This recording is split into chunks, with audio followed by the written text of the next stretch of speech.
Hello class 6, welcome to Zenith Guru fundamental. मैं हूं निकी पंडित and यहाँ पे हम कर रहे हैं साइंस में chapter number 5 that is measurement of length and motion and we are on lecture number 2।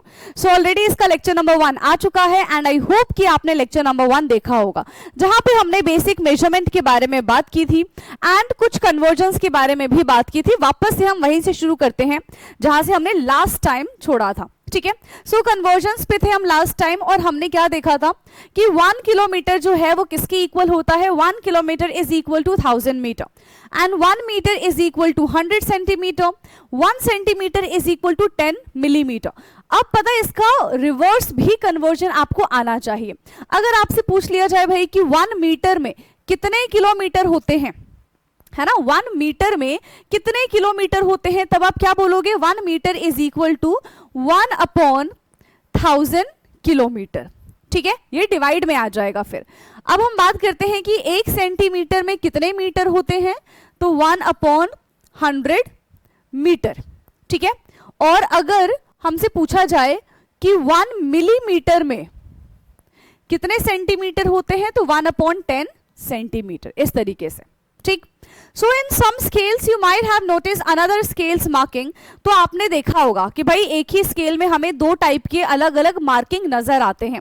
ठीक है, so this scale marking is include where, अब देखो यहाँ पे एक सेंटीमीटर में दे रखा है और एक हमें इंच में दे रखा है। ठीक है, तो दोनों के दोनों क्या है, मेजरमेंट ही है। सेंटीमीटर भी मेजरमेंट है एंड इंच भी मेजरमेंट है, बट ये दोनों सेम टाइप के मेजरमेंट नहीं है। ठीक है, जैसे कि किलोमीटर भी मेजरमेंट है और मीटर भी मेजरमेंट है, बट ये एक टाइप के मेजरमेंट नहीं है, है ना। हमें पता है कि 1 kilometre is not equal to 1 metre. ठीक है, 1 किलोमीटर में 1000 मीटर होते हैं। तो इस तरीके से 1 सेंटीमीटर में कितने इंच होंगे या फिर 1 इंच में कितना सेंटीमीटर होगा, ये हमको पता होना चाहिए। ठीक है, so this scale marking is in inches where 1 inch is equal to 1 inch किसके बराबर होता है, 2.54 सेंटीमीटर के बराबर होता है। ठीक है, 1 inch is equal to 2.54 centimetre. In earlier days unit such as inch and foot were used to measure length. These units are still used by the some people. ठीक है, तो पहले के टाइम पे, ठीक है, क्या किया जाता था, इंच एंड फुट का इस्तेमाल किया जाता था चीजों को मेजर करने के लिए एंड आज के टाइम पे भी लोग इसका इस्तेमाल करते हैं। और पता है ज्यादातर कहाँ पे देखने के लिए मिलता है, जब भी हम घर का कंस्ट्रक्शन कराते हैं तो जो हमारे वॉल्स होते हैं, ठीक है, उसकी हमारे घर की हाइट कितनी फुट होनी चाहिए, कितना इंच होना चाहिए, दरवाजे कितने ब्रॉड होने चाहिए, तो उसको भी इंच में नापते हैं। ठीक है, तो ये ज्यादातर चीजें आज भी इस्तेमाल की जाती हैं, right. So this is the scale जिसमें हमारे पास इंच में भी है और यहाँ पे हमारे पास सेंटीमीटर में भी है। एंड अगर हम कन्वर्जन देखें बेटा, तो 1 inch is equal to 2.54 centimetre होता है। ये चीज आपको याद रखनी है। ठीक है, 1 inch is equal to 2.54 centimetre. ठीक है, now next is, suppose we all measure the length of table again, but this time using a meter scale. Will our results still be different? अभी थोड़ी दिन पहले की बात है, ठीक है, जब मेरा लेक्चर 1 आया था। ठीक है, उसमें हमने क्या पढ़ा था, उसमें हमने ये देखा था कि भाई सारे के सारे बच्चे ना अपने हैंड स्पेन की हेल्प से, ठीक है, क्या कर रहे थे, और टेबल को मेजर कर रहे थे। ठीक, तो सबका जो मेजरमेंट है वो अलग अलग आ रहा था। ठीक है, सबका मेजरमेंट सेम नहीं आ रहा था। क्यों? क्योंकि किसी का हाथ छोटा हो सकता है, किसी का हाथ बड़ा हो सकता है। ठीक है, अब यहाँ पे क्वेश्चन पूछा जा रहा है कि अगर हम सेम टेबल को इस बार हैंडस्पेन से मेजर ना करके, ठीक है, हैंडस्पेन से मेजर ना करके किससे मेजर करें बेटा, हाँ, किससे मेजर करेंगे, हम मीटर स्केल से मेजर कर दें।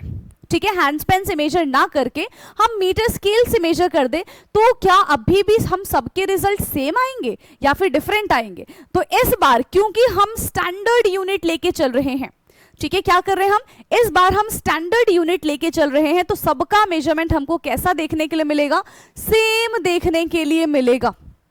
ठीक है, सबका मेजरमेंट यहाँ पे हमको सेम ही देखने के लिए मिलेगा, राइट। ना no, but we should first learn the correct way of using a scale to measure length. देखो, अगर हमें आता है स्केल की हेल्प से, अगर मैं आपको बोलूं कि भाई 5 सेंटीमीटर का आपको लेंथ बनाना है, ठीक है, लाइन बना रही है, मैं भी 5 सेंटीमीटर की लाइन बनाती हूँ, किसी दूसरे इंसान को बोलते हैं जो हमारी कंट्री में भी नहीं है, बाहर कंट्री में, कि भाई तुम भी 5 सेंटीमीटर का ही एक लाइन खींच के दो, और जब हम सबका 5 सेंटीमीटर का लाइन देखेंगे so that all are equal. क्यों? क्योंकि हमने करेक्ट, हम ऐसा बोल सकते हैं कि वे में उसको रिप्रेजेंट किया है, ठीक है, स्केल की हेल्प से हमने उसको मेजर किया, बस हमको उस स्केल को सही से यूज करना आना चाहिए, ठीक है। Now correct way of measuring length, अब देखो किस तरीके से हम लेंथ को मेजर कर सकते हैं, इसके बारे में जानते हैं। So for measuring any length we need an appropriate scale, right. अगर हम चाहते हैं कि भाई एक सही से, ठीक है, हम चीजों को मेजर कर ले, सही से हम चीजों को क्या कर ले बेटा, मेजर कर ले, तो उसके लिए हमको क्या करना पड़ेगा, एक करेक्ट मेजरिंग स्केल हमें पता होना चाहिए, ठीक है, उसी की हेल्प से हम करेक्ट मेजरमेंट कर पाएंगे, पहली चीज। दूसरी चीज यहाँ पे क्या होनी चाहिए कि हमको उसका सही से इस्तेमाल करना आना चाहिए, सबसे सिंपल सी बात है। अगर हमारे पास एक अच्छा खासा स्केल भी है बट हमको स्केल का यूज करना नहीं आता, हमें नहीं पता कि भाई लाइन हम कैसे ड्रॉ करेंगे, तो फिर गड़बड़ हो जाएगी, तब दिक्कत वाली बात होगी, ठीक है। So for measuring any length we need an appropriate scale, सबसे पहले तो हमको एक अप्रोप्रिएट स्केल चाहिए। For example if you want to measure the length of your pencil, है ना, जैसे अगर आपको इस पेंसिल का लेंथ मेजर करना है, so you use 15 centimetre scale, जो हमारे आराम से ज्योमेट्री बॉक्सेस में मिल जाता है ना, वही वाला 15 सेंटीमीटर के स्केल से आपको इसको मेजर करना है, ठीक है। 30 सेंटीमीटर के स्केल से भी आप इसको मेजर कर सकते हो, कुछ भी गड़बड़ नहीं होगा, है ना, लेकिन आराम से हमारे पास 15 सेंटीमीटर का स्केल मिल जाएगा, जिसकी हेल्प से हम इसको, इस पेन को हम मेजर कर पाएंगे, ठीक। Similarly if the height of your room is measured you may need a metre scale. सोचो कि हम छोटे से स्केल से पूरे घर की हाइट नाप रहे हैं तो गड़बड़ हो जाएगी भाई, एरर होने के 100% चांसेस होंगे, ठीक है, बहुत गड़बड़ हम मेजरमेंट कर देंगे। तो उसके लिए क्या होता है, मेजरिंग स्केल या फिर मेजरिंग टेप का हम इस्तेमाल करते हैं, मीटर स्केल का हम इस्तेमाल करते हैं, ठीक है। So if the height of the room is measured you may need a metre scale और द मेजरिंग टेप, ठीक है। तो उस केस में हमको मीटर स्केल या फिर मेजरिंग टेप का इस्तेमाल करना चाहिए ताकि हम घर का मेजरमेंट अच्छे से ले सके। Now you can not directly measure the गेथ ऑफ अ ट्री और size of a chest using a metre scale. क्यों? क्योंकि metre scale is a rigid, है ना, उसको हम बेंड नहीं कर सकते हैं। लेकिन अगर हमें ट्री की गिर्थ नापनी होगी, मतलब उसका ऐसा गोलाई नापना होगा इस तरीके से, तो वो ऐसा ही तो होगा, है ना। तो कैसे नापेंगे भाई, स्केल की हेल्प से, दैट इज नॉट पॉसिबल, ठीक है। अगर हमको गिर्थ नापनी होगी, चाहे आपको अपनी कमर नापनी होगी, है ना, कि आपका वेस्ट कितने मीटर सेंटीमीटर का है, ठीक है, अगर आपको ये मेजर करना होगा, ठीक है, तो आप क्या करोगे भाई, हाँ, तब आप क्या करोगे, तब उस केस में आपको क्या करना पड़ेगा, आप मीटर स्केल का, ये स्केल नॉर्मल स्केल जो हमारे पास होता है उसका इस्तेमाल नहीं कर सकते। उस केस में आपको फ्लेक्सिबल टेप की जरूरत पड़ेगी, ठीक है। जैसे जो कपड़े नापते हैं ना, जो टेलर होते हैं, जो जिस कपड़े जिस इंच टेप से, ठीक है, या फिर जो भी उनके पास मेजरिंग टेप होता है, फ्लेक्सिबल मेजरिंग टेप, जिससे वो नाप लेते हैं, तो वो वाला आपको मेजरमेंट यहाँ पे इस्तेमाल करना होगा, ठीक है, ताकि चीजों को फ्लेक्सिबली क्या कर सकते हो, मेजर कर सकते हो, right. So for such measurement flexible measuring tape such as the tailor's tape is more suitable, है ना। तो अगर गिर्थ वगैरह नापनी है, कमर नापनी है, ठीक है, तो उस केस में हमको क्या करना पड़ेगा, हमें इस तरीके का फ्लेक्सिबल टेप की जरूरत पड़ेगी। So while measuring length we need to take care of some points. तो अगर हम मेजरिंग टेप का इस्तेमाल करते हैं तो हमें किन चीजों का खास ध्यान देना होता है, इसके बारे में भी बात कर लेते हैं। So what is correct way to place the scale, सबसे सही तरीका क्या है स्केल को प्लेस करने का, और सबसे सही तरीका क्या है चीजों को मेजर करने का। So place the scale in contact with the object along its length as shown in this figure. तो देखो यहाँ पे हमारे पास ऑब्जेक्ट है, ठीक है, ये हमारे पास यहाँ पे ऑब्जेक्ट है, राइट, एक स्केल हमारा ये है और एक स्केल हमारा ये है। एक ऑब्जेक्ट इसके ऊपर हमने रखा है, जो येलो येलो से दिख रहा है ना, दैट इज एन ऑब्जेक्ट, और यहाँ पे ये हमारा ऑब्जेक्ट है। अब देखो इस वाले फर्स्ट वाले में हमने क्या किया, ऑब्जेक्ट को बिल्कुल सीधा रखा है, कैसे रखा है, बिल्कुल सीधा रखा है। सेकेंड वाले में ऐसे टिल्ट करके रख दिया हमने, ठीक है। तो यहाँ पे देखो क्लियरली मेंशन किया है, 0 पे हमने रखा है इधर से, है ना, और यहाँ पे ये 9.5 तक मुझे इसका ये दिख रहा है कि इसकी जो लेंथ है वो 9.5 है, ठीक है, कितनी है, 9.5 है। अब इस केस में देखो क्या हो रहा है, इस केस में देखो क्या है, तो 0 पे ही, ठीक है, लेकिन हमने इसी सब्सटेंस को क्या कर दिया, इसी ऑब्जेक्ट को टिल्ट कर दिया, थोड़ा सा टेढ़ा कर दिया, जिसकी वजह से यहाँ पे हमको कितना दिख रहा है 9.4 के आसपास, मतलब हल्का सा हमको एरर दिख रहा है, दैट इज नॉट करेक्ट। तो एक पॉइंट पे ही हमको मेजर करना होता है, ठीक है, एक पॉइंट से ही हमको चीजों को मेजर करना होता है। क्लियर है इतना? Now so one is correct way and another one is incorrect way, ठीक है। और जब हम चीजों को मेजर करते हैं, लेट्स सपोज कि स्केल है और मुझे इस पे लाइन ड्रॉ करनी, तो अगर मैं इधर से देख के लाइन ड्रॉ करूंगी ना तो मेरी लेंथ थोड़ी कम ही रह जाएगी, इधर से देख के करूंगी तो मेरी लेंथ हो सकती है थोड़ी ज्यादा आ जाए। तो बिल्कुल हमें ऐसे ऊपर से, इस तरीके से, बिल्कुल ऊपर से मुझे इस तरीके से देखना पड़ेगा कि अच्छा ये 5 सेंटीमीटर है, अब करेक्ट है। इधर से मैं चेक करूंगी या फिर मैं इधर से चेक करूंगी तो फिर डिस्टेंस, ये जो लेंथ है उसमें गड़बड़ी शो होगी 110%, ठीक है। चलो, सो what is the correct position of eye while reading the scale? ठीक है, करेक्ट पोजीशन क्या है भाई स्केल को रीड करने का, अब ये भी जान लेते हैं। For example, if you are trying to measure the length of a pencil by aligning it with a scale, the position of your eye should directly above the tip of the pencil, ठीक है। तो हमारी आंखों की position कितनी, कैसी होनी चाहिए? बिल्कुल सामने सामने, सामने सामने होनी चाहिए, ठीक है, इधर से या फिर इधर से नहीं होनी चाहिए। तो यही यहां पे बता रहे हैं, ठीक है। नाउ ये देखो, और इन्होंने यहां पे हमको इस डायग्राम के थ्रू भी समझाया है, राइट। इन्होंने यहां पे हमें इस डायग्राम के थ्रू भी समझाया है कि अगर हम इस पेंसिल की लेंथ को मेजर कर रहे हैं, अगर हम इस पेंसिल की लेंथ को मेजर करें तो ये आ रहा है, ठीक है। तो हमें बिल्कुल सीधे सीधे फ्रंट से इसको देखना है, बिल्कुल फ्रंट से देखना है। अगर देखो ऐसे देखेंगे, हम ऐसे देखेंगे, ऐसे ऐसे ऐसे, तो हमें यहाँ पे 14 दिखेगा, और अगर हम ऐसे देखेंगे तो यहाँ पे हमको कितना दिखेगा? 14 से कम दिखेगा, ठीक है। एक में हमको 14 से ज्यादा दिख रहा है, एक में हमको 14 से कम दिख रहा है। लेकिन अगर हम सामने सामने मेजर करते हैं तो ये हमको कितना दिख रहा है? एग्जैक्ट 13.5 दिख रहा है। So this is the correct वे।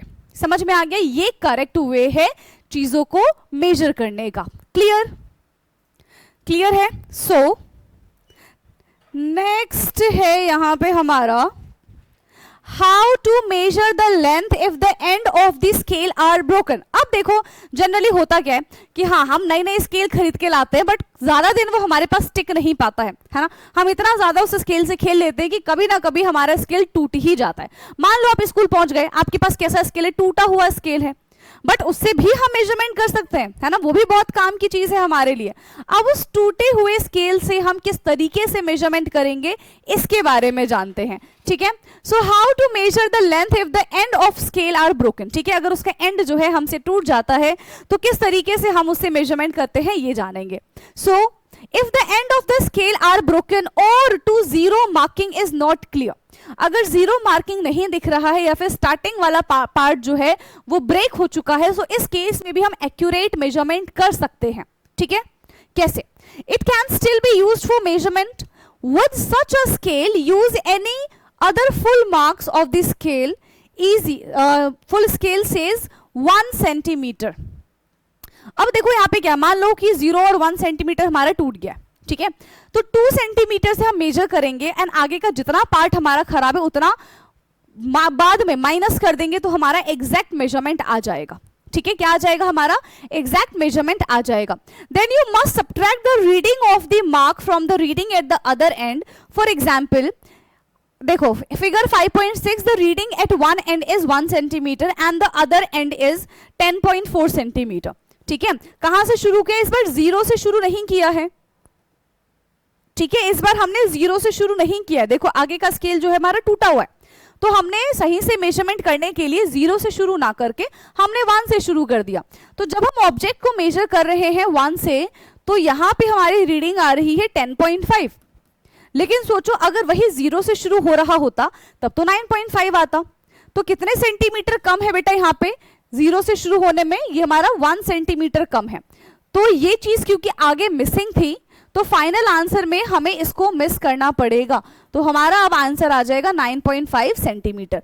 अगर हम 2 से शुरू करते, मान लो कि 0 और 1 दोनों के दोनों टूट गए, ठीक है। अगर हमें 2 से शुरू करना होता तो भी हम 2 से शुरू कर लेते, बस लास्ट जो भी हमारा आंसर आ रहा होता उसमें से फिर हम 2 सब्ट्रैक्ट कर देते। 3 से शुरू करते तो 3 सब्ट्रैक्ट कर देते। इस तरीके से हम टूटे हुए स्केल से भी बिल्कुल करेक्ट मेजरमेंट कर सकते हैं। आगे बात समझ में? यस, चलिए। Now how do visually challenge student major length? अब जो विजुअली चैलेंज स्टूडेंट्स होते हैं, मीन्स ऐसे बच्चे जो नहीं देख सकते, है ना, ऐसे बच्चे जो नहीं देख सकते वो किस तरीके से लेंथ और मेजरमेंट के बारे में जानेंगे? तो उनके लिए उनकी अलग स्केल्स बनाई जाती हैं, ठीक है, उनके लिए क्या किया जाता है बेटा, उनके लिए अलग स्केल्स बनाई जाती हैं, and they use scales with raised marking that can be felt by touching them. तो इनके लिए क्या होता है कि जब आप, ठीक है, इन स्केल्स को टच करोगे तो आपको वो जो नंबर्स है वो फील होंगे, ठीक है। 1 पे जैसे टच करेंगे तो यहाँ पे देखो 1 पे फील हुआ, अच्छा ये 1 है, फिर 2 है, फिर 3 है, तो इस तरीके से वो फिर टच करके, क्योंकि देख तो नहीं सकते, है ना, तो फिर टच करके, सेंस करके वो चीजों को मेजर कर पाते हैं। क्लियर? नाउ नेक्स्ट है हमारा एक्टिविटी 5.1 लेट अस मेजर, ठीक है। Activity 5.1 let us measure. Select some object around you such as comb, pen, pencil and eraser to measure their length. तो अपने आसपास, जरूरी नहीं है कि जो चीजें बुक में लिखी हो वही आपके आसपास हो, जो भी चीजें आपको अपने आसपास दिख रही है वो सारी की सारी चीजें लेकर आ जाओ, and then you have to measure all that things, ठीक है। आपको वो सारी की सारी चीजें क्या करनी है बेटा, आपको वो सारी की सारी चीजें मेजर करनी है। Measure their length 1 by 1 using a metre scale and note down the measurement in table 5.2। तो जो भी चीजें हैं उसको हम मेजर करेंगे एंड 5.2 में फिल कर देंगे। जैसे कि सबसे पहले हम बात करते हैं कॉम्ब के बारे में, तो बताना जरा कॉम्ब का मेजरमेंट कितना होगा? हमें कॉम्ब कितना दिखता है, एक स्केल के बराबर होगा, है ना। तो चलो कॉम्ब का हम यहाँ पे लेंथ मान लेते हैं कि भाई 15 सेंटीमीटर लेंथ है, ठीक है। पेंसिल की अगर हम बात करें, ठीक है, नेक्स्ट हमारा पेंसिल है, तो पेंसिल हम मान लेते हैं कि भाई 12 सेंटीमीटर की पेंसिल है हमारे पास अभी, ठीक है। फिर बात करते हैं हम इरेजर के बारे में।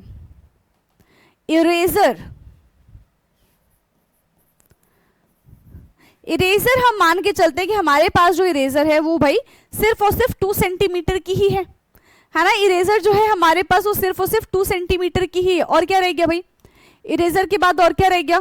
पेंसिल है, इरेजर है, कॉम्ब है, अच्छा पेन रह गया, पेन पेन पेन पेंसिल है, इसके बाद हमने क्या मान लिया, पेन, ठीक है। तो हम पेन मान लेते हैं कि पेन भी हमारा 12 सेंटीमीटर का ही है, ठीक है। पेन भी हमारा कितने सेंटीमीटर का है, 12 सेंटीमीटर का ही है। तो इस तरीके से आपके आसपास जितनी भी चीजें दिख रही हैं, जिस चीज को आप आसानी से मेजर कर सकते हैं वो चीज आपको यहाँ पे मेंशन करनी है, ठीक है। सेम भी हो सकती है, अलग भी हो सकती है, आपको देख लेना है कि क्या क्या चीजें आपको अपने आसपास मिल जाएंगी, ठीक। नाउ वाइल, अच्छा उससे पहले क्या है, why are some length measuring device made up of flexible material.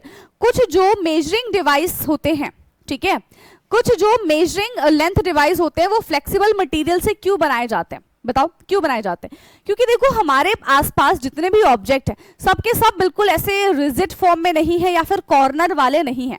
हमारे पास कुछ ऐसे ऑब्जेक्ट्स भी होते हैं जो सर्कुलर शेप में होते हैं, जो ओवल शेप में होते हैं। तो अगर हमारे कुछ ऐसे हैं जो जिगजैग शेप में होते हैं, ठीक है, इर्रेगुलर पैटर्न शो करते हैं, तो उन सारे ऑब्जेक्ट्स का मेजरमेंट करने के लिए हम हर बार वो मीटर स्केल की हेल्प से उसको मेजर नहीं कर सकते, हो ही नहीं पाएगा। सो फॉर दैट रीजन हमारे पास कुछ ऐसे भी मेजरिंग टेप होते हैं that are made up of flexible material, ताकि हम उन अलग अलग शेप्स के जो ऑब्जेक्ट्स हैं उनको भी आसानी से बिना एरर के मेजर कर पाए, ठीक है। Now while writing the length do not forget to write unit also, है ना। अगर हमें लेंथ मेजर करना है तो लेंथ लिखने के बाद, मान लो मैंने कहा 15 क्या, 15 मिलीमीटर, 15 मीटर, 15 सेंटीमीटर, 15 किलोमीटर, क्या, तो यूनिट लिखना बेहद इंपॉर्टेंट है। अगर एग्जाम में न्यूमेरिकल वगैरह आता है, क्वेश्चंस आते हैं, आपने यूनिट नहीं लिखा तो क्लियर कट टीचर के पास राइट होता है कि वो आपका हाफ मार्क्स उस सिर्फ यूनिट ना लिखने पे कट कर सकता है, ठीक है। तो कुछ भी भूल जाना, यूनिट मत भूलना बस, ठीक। चलो, सो यूनिट लिखना बहुत इंपॉर्टेंट है। दस your results will consist of 2 parts. 1 part is number, एक तो नंबर लिखना ही पड़ेगा, जैसे मान लो 12 है तो 12 is a number, and the other part is unit of measurement, कि आपने आखिरकार उस ऑब्जेक्ट को किस में मेजर किया है, मीटर में मेजर किया, सेंटीमीटर में मेजर किया, किलोमीटर में मेजर किया, ये सारी की सारी चीजें, ठीक। Some of your friends in the class would have measured the length of the same objects, compared the length measured by you with that of your friend.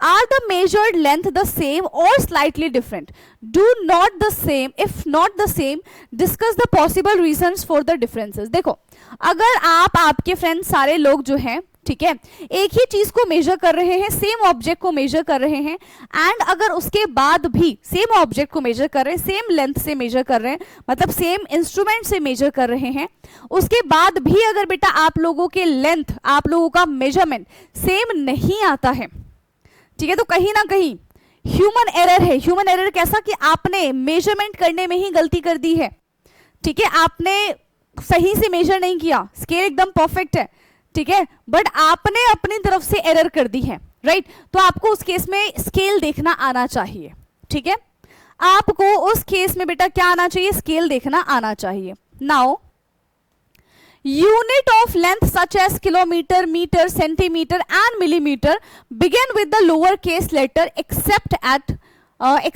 the beginning of the sentence. So basically ये सारे के सारे length की ही unit है. कौन कौन सी unit है? Kilometre है, मीटर है, सेंटीमीटर है, मिलीमीटर है. ये सारे के सारे यूनिट्स हैं लेंथ के, ठीक है, जो किससे शुरू होते हैं, लोअर केस लेटर से शुरू होते हैं. मतलब जैसे किलोमीटर है तो ये हमारा किलोमीटर हो जाएगा, मीटर है तो ये हमारा मीटर हो जाएगा, सेंटीमीटर तो ये हमारा सेंटीमीटर हो जाएगा. जिसमें फर्स्ट जो सेंटेंस है, ठीक है, वो हमारा एज सच हम क्या मान के चलते हैं, कैपिटल, ठीक है. यहाँ पे देखो किलोमीटर का के, नॉट कैपिटल सॉरी, स्मॉल, ये हमारा एम है, ये हमारा स्मॉल है, ये भी हमारा स्मॉल ही रहेगा. और याद रखना सेंटीमीटर लिख के इसके बाद डॉट मत लगा देना, किलोमीटर लिख के बाद इसके बाद डॉट मत लगा देना, वो इनकरेक्ट माना जाता है, ठीक है.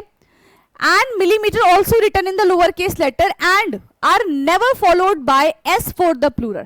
ये हमेशा सिंगुलर में ही आएगा. आप ऐसे मत लिख देना किलोमीटर्स या फिर सेंटीमीटर्स या फिर मीटर्स, सब गलत हो जाएगा, ठीक है, सबके सब गलत हो जाएगा. कभी भी इन यूनिट्स में एस नहीं आता है. अच्छा, जनरली जो गलती होती है हमसे, वो हम क्या करते हैं, आर्स लिखते हैं ना. बहुत जगह आपने देखा होगा कि भाई बच्चे आर्स को क्या लिखते हैं, HRS लिख देते हैं, है ना. आर्स को हम क्या लिखते हैं, HRS लिख देते हैं, जो कि सरासर गलत है. कैसा है, जो कि सरासर गलत है. ऐसा नहीं लिखा जाता, ये रिप्रेजेंटेशन ही गलत है, ठीक है, तो एस नहीं लगाना होता है. Note that full stop is not written after the symbol. Symbol के बाद बेटा फुल स्टॉप भी नहीं लगाना होता है, ठीक है, सिंबल के बाद हमें फुल स्टॉप भी नहीं लगाना होता है, except the end of the sentence. अगर हमारा सेंटेंस कंप्लीटली एंड हो रहा है, उस केस में हम फुल स्टॉप लगाएंगे, बट यूनिट के बाद ये जो हम लिखेंगे यूनिट, उसके बाद फुल स्टॉप नहीं लगेगा, ठीक है. while writing the length always leave a space between the number and the unit. ठीक है, नंबर और यूनिट के बीच में हमें स्पेस रखना है, ठीक है, नंबर और यूनिट के बीच में हमको क्या रखना है बेटा, स्पेस रखना है. Now measuring the length of a curved line. अब हमारे पास कैसी लाइन आ गई है बेटा, अब हमारे पास कर्व्ड लाइन आ गई है, ठीक है. कैसी लाइन आ गई हमारे पास, कर्व्ड लाइन आ गई है. तो कर्व्ड लाइन को हम किस तरीके से मेजर करेंगे, इसके बारे में बात करते हैं, ठीक है. स्ट्रेट लाइन को मेजर करने का तरीका हमको आ गया है, कर्व्ड लाइन को कैसे मेजर करेंगे इसके बारे में जान लेते हैं, ठीक. So Anish and his parents fix electric string light on a arc of a बरामदा ऑफ देयर हाउस. ठीक है, तो बरामदा में वो इस तरीके से क्या कर रहे हैं, लाइट्स लगा रहे हैं, जैसे आप भी लगाते होंगे दिवाली के टाइम पे, है ना. As shown in this figure, for a celebration at home, how would they have measured the required length of string light. अब वो लाइट की देखो इस तरीके से यहाँ पे लगाना है कि ये इस तरीके से कर्व्ड है, फिर यहाँ पे स्ट्रेट है, फिर कर्व्ड है, फिर इस तरीके से. अब स्केल की हेल्प से तो हम ये कर्व्ड लाइन मेजर नहीं कर सकते, है ना. स्केल की हेल्प से तो बेटा हम ये कर्व्ड लाइन मेजर नहीं कर सकते, बट लाइट तो भाई हमको लगानी है. मम्मी का ऑर्डर आया है, पापा का ऑर्डर आया है कि लाइट लग जानी चाहिए आज शाम तक, मतलब लाइट लग जानी चाहिए. अब जब हम लाइट का मेजरमेंट नहीं करेंगे तो हम कैसे पहचानेंगे कि यहाँ पे कितना लाइट लगना है, क्योंकि सिर्फ एक जगह तो लाइट लगनी नहीं है ना, सिर्फ एक जगह तो लाइट लगनी नहीं है भाई, है ना. तो हम कैसे पहचानेंगे भाई कि कहाँ कहाँ लाइट लगेगी, कैसे पहचानेंगे. तो उस केस में हमें कर्व्ड एरिया का भी मेजरमेंट आना चाहिए, ठीक है. उस केस में बेटा हमको क्या आना चाहिए, कर्व्ड एरिया का भी मेजरमेंट आना चाहिए. ये क्या हो रहा है, तो कैसे हम उसको मेजर करेंगे, with the help of flexible tape. या तो हमारे पास फ्लेक्सिबल टेप हो, ठीक है, तब हम उसको आसानी से मेजर कर सकते हैं. अगर जो हमारे पास फ्लेक्सिबल टेप नहीं होगा तो उस केस में हम क्या करेंगे? In case of a curved line, measurement can be made with the help of flexible measuring tape or by using a thread as shown in this figure 5.8. या तो आप डायरेक्टली मेजरिंग टेप का इस्तेमाल कर लो, है ना? किसका इस्तेमाल करोगे आप? या तो आप डायरेक्टली मेजरिंग टेप का इस्तेमाल कर लो, और अगर हमारे पास मेजरिंग टेप नहीं है तो उस केस में आप थ्रेड का इस्तेमाल कर सकते हैं। कैसे? धागा लेंगे और इस पूरे को मेजर कर लेंगे, ठीक है, फिर स्केल की हेल्प से उस धागे को मेजर कर लेंगे तो आपको लेंथ पता चल जाएगा, और उतने ही लेंथ का आप ये लड़ियां जो लाइट है वो ले लेंगे और यहाँ पे लगा देंगे। वेरी सिंपल, ठीक है, बेहद आसान है ये बेटा, बेहद आसान। नाउ देखो इस तरीके से, जैसे हमको यहां पे दिख रहा है आपको इस तरीके से, ठीक है। कर्व्ड लाइन को हमने थ्रेड से मेजर कर दिया, अब इस थ्रेड को हम स्केल से मेजर कर देंगे। So the thread can then be straighten and its length can be measured using a metre scale. तो उस लेंथ को, उस थ्रेड को अब हम मीटर स्केल से भी मेजर कर सकते हैं, ठीक। सो ये एक तरीका होता है कर्व्ड लाइन को मेजर करने का। नाउ इसके बाद आता है डिस्क्राइबिंग पोजीशन, ठीक है। पोजीशन को डिस्क्राइब करना है, कैसे पोजीशन को डिस्क्राइब करेंगे? तो यहां से हम जानेंगे नेक्स्ट क्लास में, ठीक है। यहां से बेटा हम पढ़ेंगे नेक्स्ट क्लास में, यानी कि लेक्चर नंबर 3 में। तो अभी तक हमने सिर्फ और सिर्फ क्या देखा कि लेंथ को किस तरीके से मेजर करते हैं, स्ट्रेट लाइन को किस तरीके से मेजर करते हैं, कर्व्ड लाइन को किस तरीके से मेजर करते हैं। अब नेक्स्ट क्लास में हम पोजीशन को किस तरीके से मेजर करेंगे उसको हम समझेंगे, ठीक है। सो आज की क्लास हार्डली 25-26 मिनट की रही है। आई होप कि जितनी चीजें मैंने आपको सिखाई है आपको सारी की सारी चीज समझ में आई होंगी। प्लस अगर कोई भी डाउट रहता है बेटा तो आप कमेंट करके जरूर पूछ लीजिएगा, ठीक है। घबराने वाली कोई बात नहीं, आपके सारे क्वेश्चन का आंसर आपको मिल जाएगा, ओके। तो आप कमेंट कर सकते हैं, ठीक है। चलिए, तो अब हमारी मुलाकात होगी नेक्स्ट क्लास में, तब तक के लिए पढ़ाई करते रहो। Thank you so much, bye bye, good night, take care.